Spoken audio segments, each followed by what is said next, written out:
بسم اللہ الرحمن الرحیم۔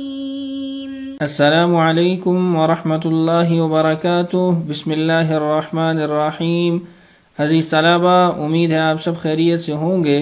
آج ہم لیول نمبر 3 کا سبق نمبر 3 پڑھیں گے، جس کا عنوان ہے تصرفات لفظی کا بیان۔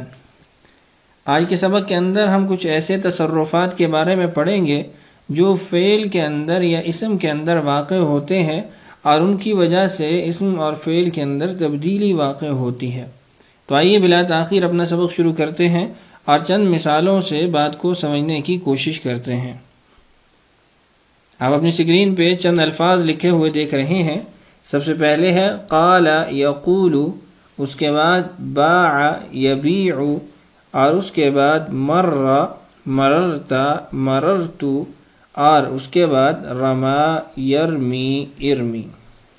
یہ چند افعال آپ کے سامنے لکھے ہوئے ہیں۔ ان افعال کے مختلف صیغے بھی آپ اسکرین پہ دیکھ رہے ہیں۔ ان صیغوں کے ذریعے ہم یہ بات سمجھیں گے کہ فعل کی کچھ حالتوں کے اندر، کچھ صیغوں کے اندر تبدیلیاں واقع ہوتی ہیں اور کچھ تصرفات لفظی ان کے اندر واقع ہوتے ہیں۔ مثال کے طور پہ آپ پہلے فعل کو دیکھیے، قال یقول۔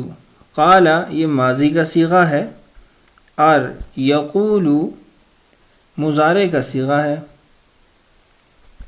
اب ہونا تو یہ چاہیے تھا کہ ان دونوں کے اندر ایک جیسے حروف ہوتے، چونکہ فعل تو ایک ہی ہے، صرف ماضی اور مضارع کا زمانے کا فرق پڑا ہے۔ تو پہلے بھی ہم ماضی اور مضارع کے اعتبار سے فعل کو پڑھتے رہے ہیں، اس میں کوئی تبدیلی واقع نہیں ہوتی تھی اصل حروف کے اندر۔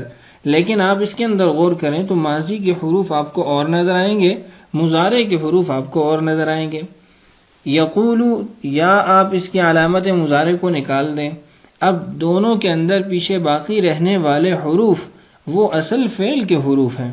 اب قال کے اندر تو قاف، الف اور لام ہے، اور یقول کے اندر یا علامت مضارع نکالی جائے، قاف، واو اور لام ہے۔ اب ایک طرف الف ہے اور ایک طرف واو ہے۔ اسی طریقے سے باع یبیع، باع کے اندر با الف عین ہے، یبیع کے اندر یا علامت مضارع اگر حذف کی جائے تو با یا عین پیچھے بچتے ہیں۔ اب ایک طرف الف ہے اور ایک طرف یا ہے۔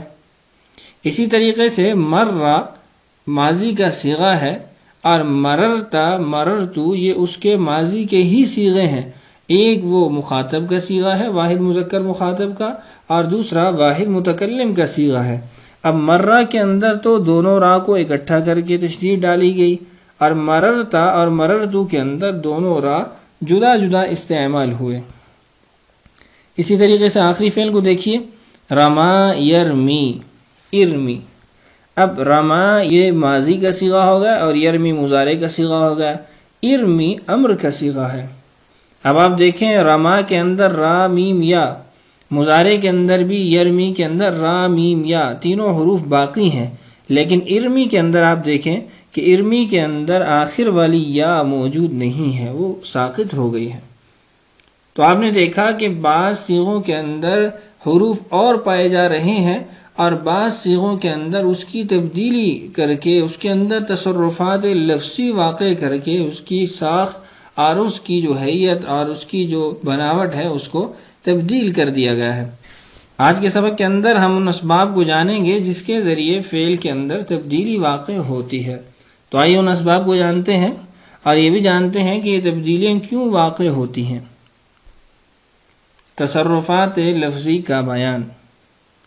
سب سے پہلے یہ لکھا گیا ہے کہ یہ تبدیلیاں کیوں واقع کی جاتی ہیں۔ حروف علت، حمزہ اور ایک جنس کے دو حرف آنے سے جو ثقل الفاظ میں واقع ہوتا ہے اس کو دور کرنے کے 8 قاعدے مقرر ہیں۔ پہلی بات یہ ہے کہ یہ تبدیلیاں اس لیے واقع کی جاتی ہیں کہ حروف علت، حمزہ اور دو ایک جیسے حرف آنے کی وجہ سے فعل اور اسم کے پڑھنے کے اندر مشقت ہوتی ہے، ثقل ہوتا ہے، بھاری پن ہوتا ہے، اس لیے یہ تصرفات واقع کیے جاتے ہیں۔ اور یہ تصرفات 8 ہیں۔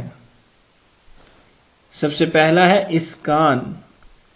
حرف سے حرکت کا دور کرنا، خواہ وہ بنقل ہی ہو، جیسے یقولو کہ اصل میں یقولو تھا، خواہ باسقاط جیسے یدعو اصل میں یدعو تھا۔ اسکان ساکن سے ہے، حرکت کو ماقبل کی طرف منتقل کر دینا، جیسے یقولو کے اندر ہم نے کیا، یا پھر یدعو کی طرح اس کو ساقط ہی کر دینا، ختم ہی کر دینا۔ یہ پہلا طریقہ ہے لفظ سے ثقل کو، بھاری پن کو دور کرنے کا۔ دوسرا ہے تحریک، دو ساکنوں میں سے ایک کو حرکت دینا، جیسے قل الحق کہ اصل میں تھا قل الحق، تو دو ساکنوں میں سے ایک کو حرکت دے دی گئی، جس کی وجہ سے ہمارا جو ثقل تھا وہ دور ہو گیا۔ تیسرا طریقہ ہے حذف، حرف یا حرکت کا گرا دینا، جیسے یعیدو کہ اصل میں یوعیدو تھا، اب یوعیدو کے اندر واو ہے، اور ہم نے کہا تھا حرف علت کی وجہ سے ثقل دور کرنا پڑے گا، تو اس ثقل کو، بھاری پن کو دور کرنے کے لیے ہم نے واو کو ہی گرا دیا، اور جو فعل کی حالت بن گئی یا جو اس کی بناوٹ بن گئی وہ یعیدو ہو گئی۔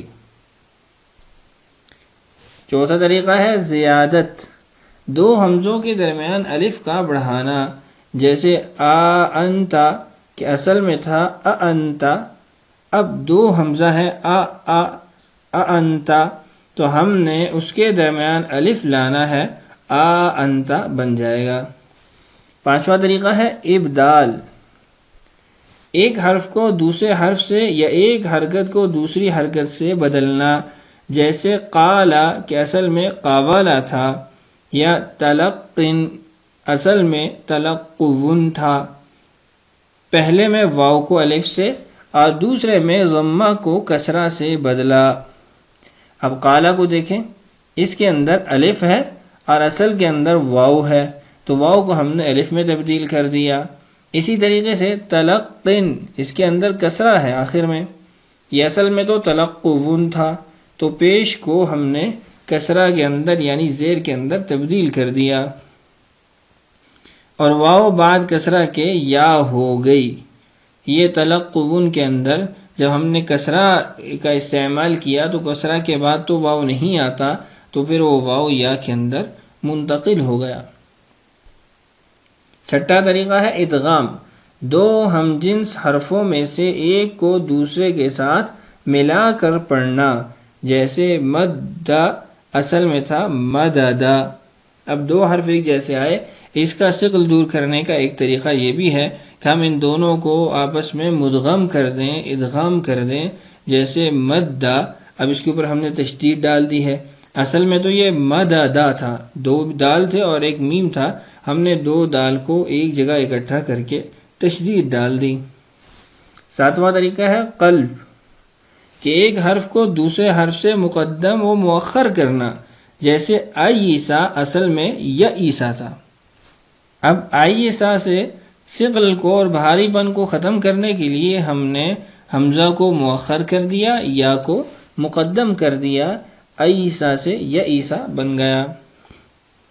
اس کے بعد ہے بینا بینا یا تسہیل، یعنی اس سبب کے دو نام ہیں، بینا بینا اور تسہیل بھی اس کو کہا جاتا ہے۔